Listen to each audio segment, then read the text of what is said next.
Welcome. Thank you all for joining me this morning for our Local Heroes presentation. My name is Jason with Central Rappahannock River Habitat for Humanity. And we are glad that you're with us this morning. So thank you for those joining on Zoom, and thank you for those watching on Facebook.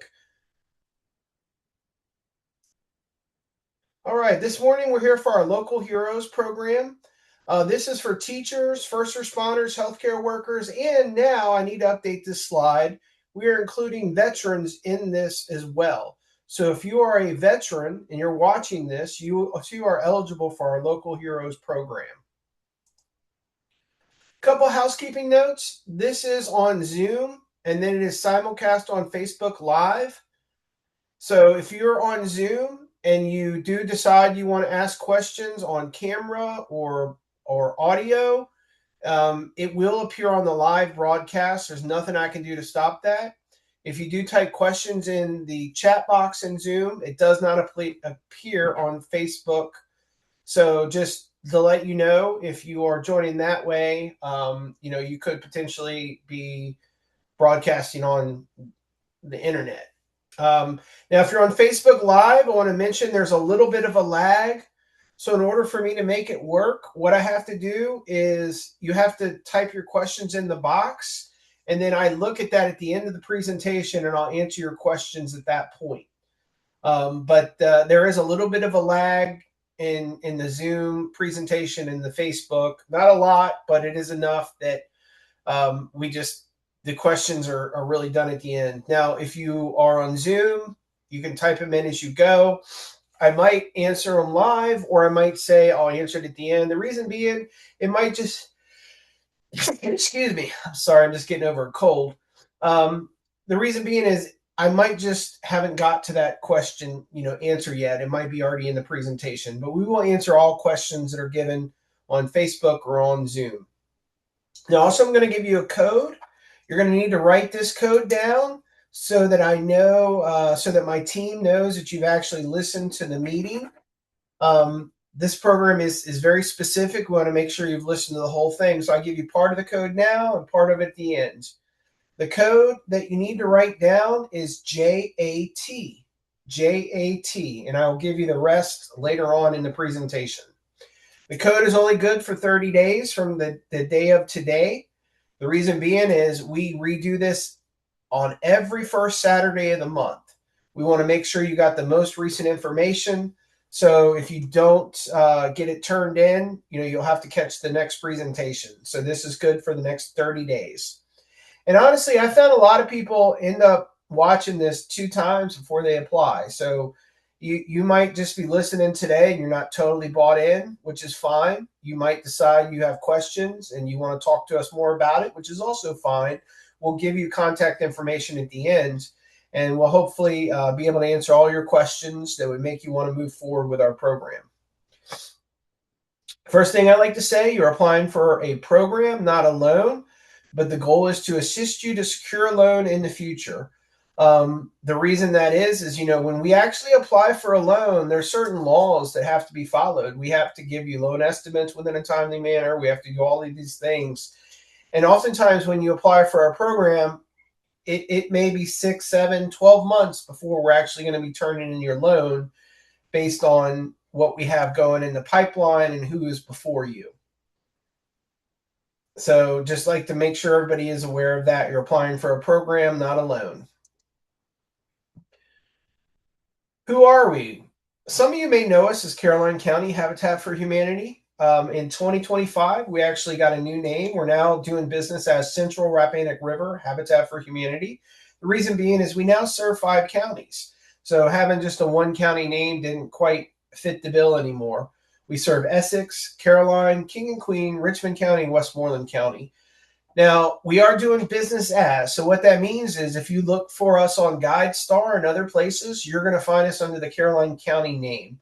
Eventually, we will phase that name out, but we got a lot of contracts and bills and just a lot of stuff tied to that name that we're going to, phase it out over time. It was a lot easier process to do. Habitat for Humanity, most people know about Habitat for Humanity. We're in all 50 states and we're in many countries around the world. We were founded in 1976 by Miller and Linda Fuller in Americus, Georgia, which, by the way, this is our 50th anniversary. So this is a big year. Our nation's 250th and Habitat's 50th year. So that's pretty cool. We opened locally in 1996 just as a one county chapter in Caroline. A date of note is 2019. That's when we got our first USDA 523 mutual self help grant. And that really, for us, we will always have a before and after that point, because when we got the first grant, it introduced us to a whole new world of what's available using the rural development method that the USDA has. Also, other federal programs. Most of our funding does come from federal sources. All of our loans are federal loans that we get you, which we'll go to more in a bit. But all of that has been made possible by our relationship with the USDA. So I can't say enough about rural development and the important role that they play in our service area and when many places around the nation. 2025 is when we expanded to cover the additional counties, and that's when we took on the new name. Again, you'll still find us as Caroline County Habitat for Humanity. For example, we have a contractor's license, so if you look for us on DPOR, you're going to find us under the old name, and that is still our legal name. So, or GuideStar, you're going to find us there as well. So Habitat for Humanity is I believe there's 68 chapters in Virginia alone. And one thing about us, we're almost like, well, really we are. We're a nonprofit franchise. So we have Habitat International, and then we have all these individual local chapters or affiliates, as we call them. Every affiliate is responsible for raising its own funding. It's responsible for how it delivers its programs and services. Now, there are some things you're going to find in every Habitat for Humanity, but there are some things that are going to be different. For example, our self-help program, that's a very hard program to get into. It's a very small program. When you look at federal programs, there's less than 100 people in the nation that are in it. So we're very, very fortunate to do it. But you're not going to find a lot of other habitats that are in that program, not just in Virginia, around the country. There's only about 6 habitats in the self-help program at large. But the things that are going to be the same everywhere are sweat equity. Sweat equity can be labor for helping build the home, or if you're at an affiliate that has a restore, you might get some of your sweat equity done by volunteering in the restore or serving your sweat equity hours in the restore. I really shouldn't call it sweat volunteering because it is an agreement you make with the habitat to do so many hours in exchange for helping lower the cost of your home. You might volunteer in the office, or volunteer, it's so ingrained in me. You might serve your sweat equity in the office, for example, instead of on the build site. All of that lowers the cost for us to not only build the homes, but operate our programs. Like, for example, if I got to pay a receptionist, that's 30 to 60 grand a year, depending on skills and how much time is it, full-time, part-time, a lot of factors to go in there. But if either the community is volunteering or somebody who needs to get sweat equity is there, that is money that we don't have to pay for that position. So that's a way to lower the cost of delivering our programs, is through the use of sweat equity, but also just community volunteers. The next thing is affordable loans. Every habitat is going to have to use some sort of affordable loan product. Most people know about Habitat as being the lender, where they actually give you the loan. It's a zero interest loan, and then you pay your payment back to that Habitat for Humanity. That's something that we started to do in 1976, but many habitats, really, especially rural habitats like us, we don't have a large business base to recruit donations from. We don't have as much capital as, say, a big city that's got all these corporations that give grants and stuff. We don't have that. So what we have to do is use a third-party loan. We use the USDA loans or other loans. We use a VA loan, several other loan products, but they're all considered affordable in the world of affordable housing. The next thing is grants and savings programs. Just about every habitat has some sort of grant or savings program that they would use to help lower the cost um, or help lower the amount of the loan you have to borrow. I'll give you an example. In Virginia, there is both a down payment program as well as a savings program, and they have different levels of how to qualify. But the savings program, for example, is a 10-to-1 match. It's called VITA. We recommend everybody get in that program. It's really easy. Even if you're only going to save $500, you still could end up with $5,000 in closing costs. But we try to encourage everybody to max out at the $1,000 amount so that you can get to $10,000. That literally can be the difference sometimes in if we can help you or not, is that particular thing. And then the state also has a 10% down payment grant that we can sometimes get under certain circumstances as well. All right, so the loans that we use, rates and area loan limits are subject to change without notice, but we primarily use the USDA 502 direct loan. The rate today is 5%. Actually, I believe it went up to 5.5%. And then we use the USDA guaranteed loan. Then we have access to about 11 other loans that we can use based off a person's eligibility. For example, we can process Veterans Administration loans. So there's different loan product we can use for folks based on their eligibility. Now, there is some application fees to this program. So if you're just a single person that's going to be buying the home, it's $60. If it's a joint application and there's two of you that are going to be buying the home, it's $115. And then at the time we submit your application to the USDA, there is a $30 application fee, and that could go up. The USDA could raise those at various times.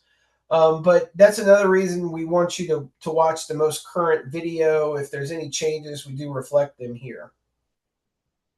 Additional loans may have fees, which will be discussed if the loan is the best fit for you. And again, some of these fees are subject to change. And then also, when you apply for our program, if we need to counsel you on credit, we may have to pull your credit multiple times. So there may be additional fees if we have to pull your credit multiple times. However, you can get your free credit report from annualcreditreport.com. So when it comes to counseling, to save you some money, we do encourage you to use that free service and bring us a copy, and we can use that for counseling services if need be. But the application fee you use does cover at least one credit pool for one or two people, depending on if it's a single applicant or a joint applicant. Now, your credit. When we talk about this, with this particular program, credit is your number one factor. If you have watched our self-help program, I do want to make a distinction between the two. And if your income qualifies you from the Heroes program, that also means you would qualify for the self-help program.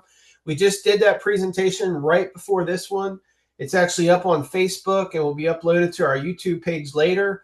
But you as a local hero do qualify for the self-help program as long as your income brackets, which we go over, will fit there.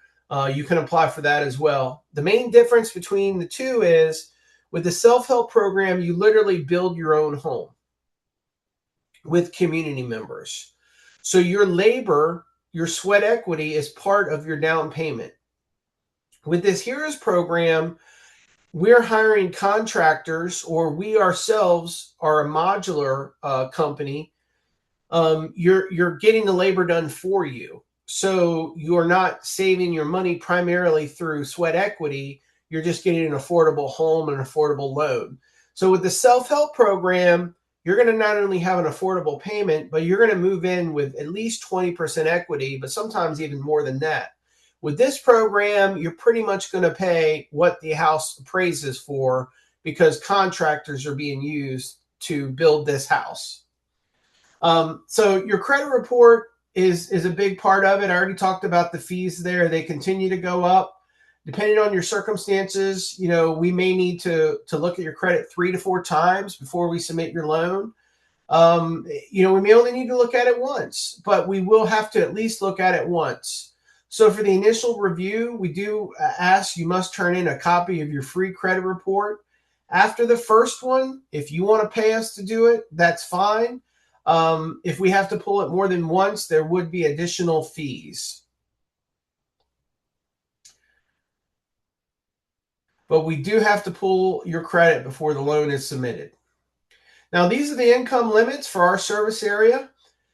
They do what's called income bundling in the 502 program. So if your household between 1 and 4, you can make up to $86,550. And then on the lower end in Essex, you can make up to $63,100. Then if you look, Westmoreland is $72,250, King and Queen $72,300, Richmond County $68,700. And if you're a larger family, you can make more money. Those numbers are listed there.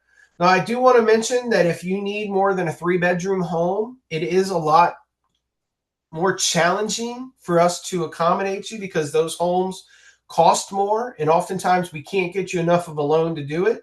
I'm not saying we can't, but you may have to wait longer in the program in order for us to have a lot that you could afford, because we have to be able to get utilities in there.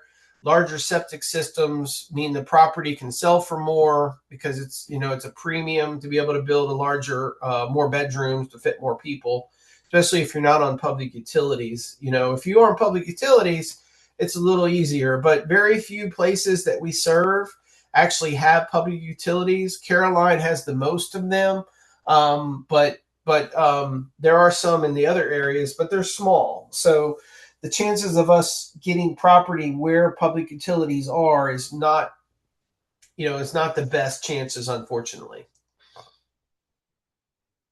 With all of our loans, there is going to be some pre-buyer education, especially if we're going to be doing down payment assistance. You're going to actually have to go through actual HUD counseling, and that can take several weeks, 4 to 6 weeks of a weekly commitment for you to do. But if we do end up doing the down payment program, that's as much as 10% of the cost of the home. So, doing 12 hours of education to get, say, $30,000, most people are going to be okay with doing that. At the very minimum, every loan that we close is going to require a Virginia Housing home buyer education. That can be done online, or you can go and do a live presentation. The live ones are usually done on Saturdays, and they're usually about 8 hours. But you can also do it free online at Virginia Housing's website. And most people will just do part of it every evening, and it might take them, 5 evenings to get it done, but they only do it, hour and a half each evening or whatever. A lot of that, some people can breeze right through them. Some people take a little bit longer. If you're not good with testing, you might want to go to the live one. You just basically got to show up for there. If you do it online, in order to make sure you're paying attention, you watch a video, then you answer questions before the next video is released. But it's pretty easy. It's all common sense stuff for the most part. We also may need to refer you to partners to build and learn skills. For example, if you maybe say, every month I just don't have money left, maybe you need to learn how to budget a little bit better. And no judgment there. Every one of us have had to learn that. Some of us are taught it from our parents. Some of us aren't. And I've found that it's not exclusive to your job anyway. Like many of you watching this might be teachers, and you might be a great history teacher, but you might not have learned budgeting. And we see that, but we'll help you learn any skills that you need to be successful, to be able to get an affordable loan and have a home built that you can afford. Requirements can vary based on funding. As I mentioned, if you're going to get the down payment grant, you're going to have to do HUD counseling. Everything will be disclosed to you at the time before we say, hey, this is what we think we need to do to make it work for you. We have to kind of look at everybody as individual. Some people come in, they can get enough of a loan that we can just move forward. Other people come in and we might have to, they might have to do a savings program we use called Vita. That's where you basically you save $1,000, you get $10,000 match. So that gives you a down payment. But the point is, when we look at your credit, when we look at all the circumstances, we'll formulate a pathway that will allow you to get an affordable home. So, when I mentioned the pathway, we have a couple pathways. One, the first and foremost, is previously I mentioned looking at your credit, getting your loan ready, which we'll work with you on that. But two, once we figure out how much of a loan you can get and where you need to live, there's two ways we deliver these homes. One is we have signed up and we're a Cavco modular home installer. So we can actually literally get you a modular home and we can, go that route. Another route is in Carolina and Westmoreland, we have a local builder who we've actually went through with, and they've showed us a floor model, showed us materials, and we know that they can deliver a home that our loans will fit into. So depending on where you are, there could be two different pathways for you. We do infill lots. What does that mean? We just kind of we find lots that are just all around the place, and we buy them and either have a home built there or do a modular ourselves. We also sometimes do development. For example, in Ladysmith, we're right now doing 9 homes over in South Village, and it's really convenient. Everything is right there, but not every year do we have that. Some years they're scattered throughout the county.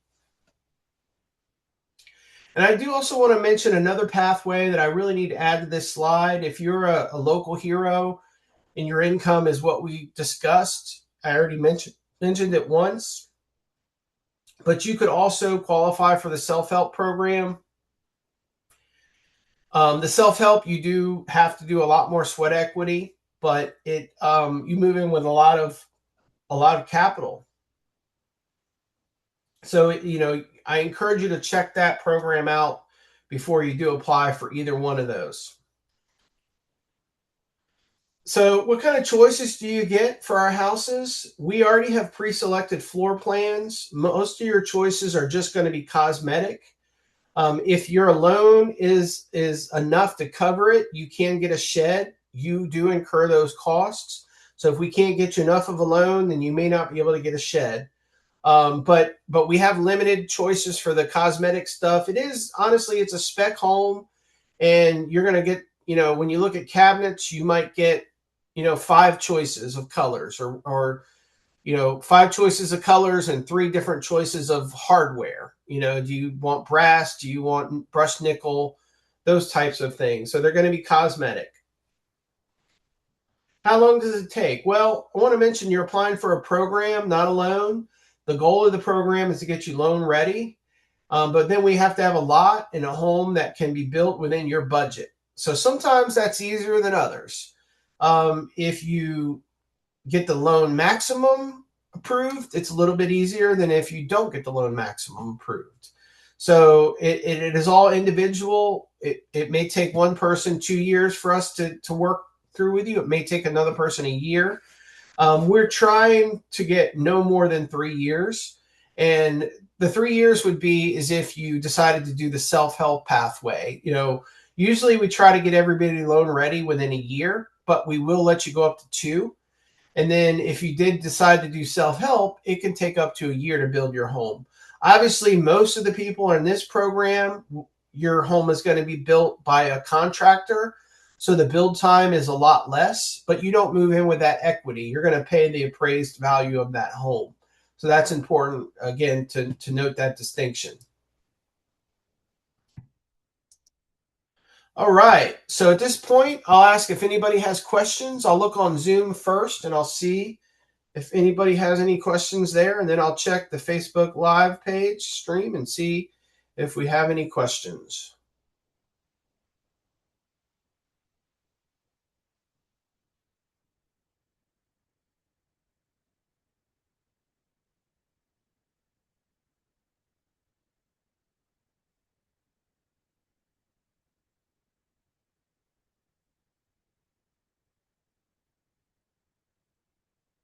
All right. Doesn't look like we have any questions. So I believe Facebook keeps this up for 30 days before it deletes it, but we will upload it to our YouTube page as well.